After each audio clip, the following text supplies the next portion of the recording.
Praise the lord. మీ పేరేంటి? ఎక్కడి నుంచి కాల్ చేస్తున్నారు? అయ్యగారు నా పేరు మనోజ్ గారు, దర్శి గారు మరి. మనోజ్ గారు, దర్శి నుండి. ఓకే, ఆఫీసర్ ఉన్నారు, మీ ప్రశ్న ఉంటే అడగండి. వందనాలు అయ్యగారు. వందనాలు మనోజ్ బాబు, చెప్పండి. నాకు వచ్చే చిన్న డౌట్ ఏంటంటే, కొన్ని డినామినేషన్ లో పక్కకి వెళ్ళిపోయి ఆ ఫండ్స్ మీద ఆధారపడిన వాళ్ళకి ఇప్పుడు ట్రంప్ ప్రభుత్వం, అమెరికా ప్రభుత్వం విధించింది కదా అయ్యగారు, ఇండియన్స్ అందరూ ఇంటికి వెళ్ళిపోండి.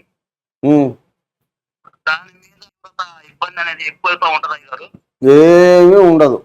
అసలు అమెరికా డబ్బుల మీద ఆధారపడి క్రైస్తవ్యం ఇండియాలో వ్యాపించింది అనేదే ఒక పచ్చి అబద్ధం. ఎన్నోసార్లు చెప్తున్నా నేను. వాళ్ళు చెప్పిందంతా అబద్ధం అని ఇప్పుడు నిరూపణ జరుగుతుంది. అంతా మన మంచికి. డబ్బులన్నీ ఆపేసినాక ఎక్కువ మంది రక్షణ పొందుతున్నారు. సువార్తలో ఒక తర్కం ఉన్నది, ఒక లాజిక్ ఉన్నది, కొన్ని ఆధారాలు, రుజువులు, ప్రమాణాలు ఉన్నాయి.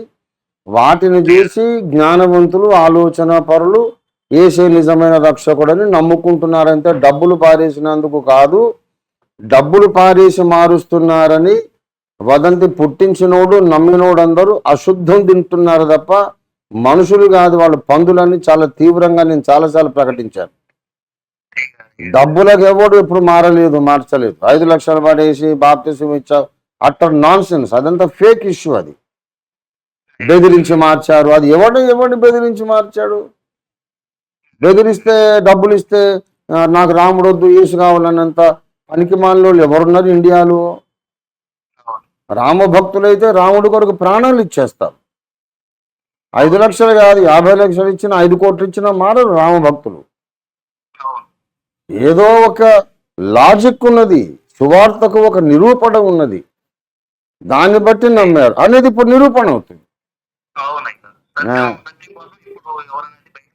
అంతే.